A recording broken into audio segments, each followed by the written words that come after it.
The Tale of Nala and Damayanti. By India Classical Tales. Brought to you by TellStory.net, stories from around the world. After the disastrous dice game, Yudhishthira was crushed by guilt, grief, and self-blame. The Pandavas were living in the forest, stripped of everything. At that moment, the revered sage Vrihadaswa arrived. You are not the first king to fall into misfortune. Listen to the story of Nala. And so Vrihadaswa told Yudhishthira this tale in the forest, to show him how a king could fall into grief and still rise again. In Nishada there ruled Nala, son of Virasena, a king fair in face, true in word, generous in heart, and unmatched in the handling of horses. In Vidarbha lived Damayanti, daughter of King Bhima, beautiful, wise, and steady of mind. Before they ever met, each had heard praise of the other, and that praise grew into love. One day Nala caught a swan with shining wings in his garden. Spare my life, and I will carry a message. Nala let it go, and the swan flew to Damayanti, spoke warmly of the worth of Nala, and won her heart.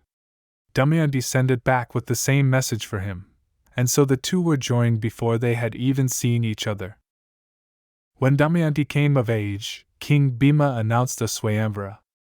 Kings came from every side, and among them came Indra, Agni, Varuna, and Yama, who had also set their hearts on the princess.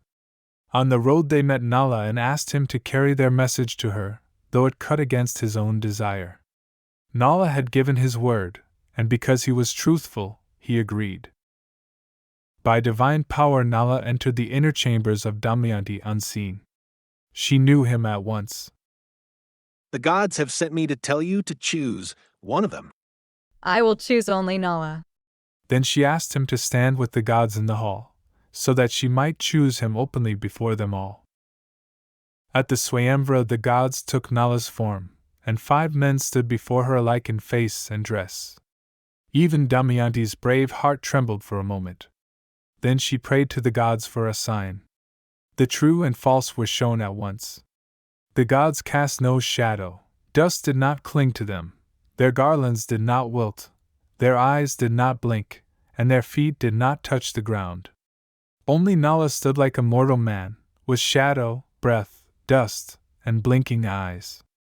Damayanti laid the garland around his neck. The gods were not angered. They praised her steadfastness and gave blessings to Nala. The wedding was celebrated, and for a time their life was full of peace. They had children, and the house of Nishada was bright with joy. But Kali had come too late to claim Damayanti, and that delay filled him with rage. He waited for years, looking for one small opening in Nala's conduct. At last Nala began his prayers without the proper cleansing rites, and Kali slipped into him. Dvapara entered the dice. Soon Pushkara, the brother of Nala, challenged him to play. Under Kali's hold Nala could not refuse. Day after day he gambled and lost. His counselors came, and the people watched in fear, but the dice would not turn. Seeing ruin near, Damayanti quietly sent the children away with the faithful charioteer Varshnaya, so they might be safe in Vidarbha. At last Nala lost his kingdom. Pushkara spoke as if Damayanti herself could be staked, but Nala did not answer. He stripped off his ornaments, left with a single cloth, and Damayanti followed in one cloth of her own. For 3 nights they stayed outside the city while the people kept away, fearing Pushkara. Then they went into the forest. Hunger and heat pressed on them. Nala saw golden birds and threw his cloth over them, only to watch them rise into the air with the cloth in their claws. We are the very dice that had undone you. Nala stood half-clothed and ashamed. Nala urged Damayanti to go back to her father. She would not. A wife is a friend in sorrow as well as joy. Yet Nala's mind was still clouded. At night, while Damayanti slept, he cut away the cloth they shared and left her there. He turned away, then turned back, then fled again under Kali's power, unable to bear his own ruin. Damayanti woke alone in the forest and began a hard wandering. She was met by danger, by a serpent, and by a hunter who threatened her. She passed through a place of holy men, where ascetics comforted her and spoke of reunion. Damayanti later joined a caravan, survived an attack of wild elephants, and at last reached Chedi, where she was recognized and brought back to Vidarbha. Meanwhile, Nala wandered until he found the serpent Karkotaka trapped in a fire. He rescued the snake, and Karkotaka bit him in return. The bite did not kill him. Instead, it twisted his body, darkened his skin, and made him unrecognizable. Kali was driven deeper within him. Go to Ayodhya and serve King Rituparna as Bahuka. There, in time, fortune will turn again. So Nala became Bahuka, a crooked-looking charioteer with uncanny skill.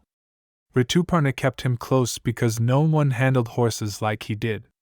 Bahuka lived quietly at the king's side, carrying his grief and waiting for the day the serpent's promise would come true. Back in Vidarbha, Damayanti did not surrender to sorrow. She sent Brahmins in every direction with verses meant to reach the husband who had vanished from the woods. One Brahmin came to Ayodhya and spoke the verses before Bahuka. He answered at once, and his reply was so sharp and exact that the Brahmin knew he had found Nala.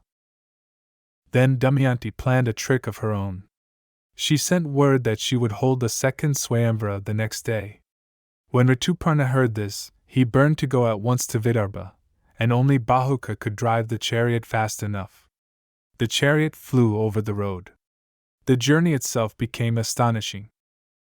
Rituparna showed Nala his own skill in counting and in numbers, and Nala asked to be taught. In return, Nala taught the king the art of horses. As that knowledge passed between them, Kali lost his hold and left Nala. In Vidarbha, Damayanti heard the chariot and felt hope rise. Yet she did not rush to him at once. She tested Bahuka through her maid Keshini. She watched his signs, and she had food prepared by him, recognizing him by its taste. At last she called him before her. When they stood face to face, Damayanti spoke with sorrow, not bitterness.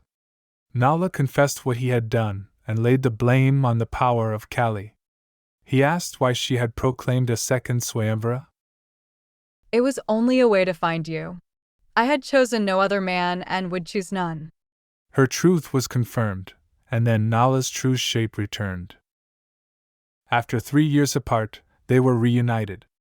Nala later returned to Nishada and met Pushkara again at Dice.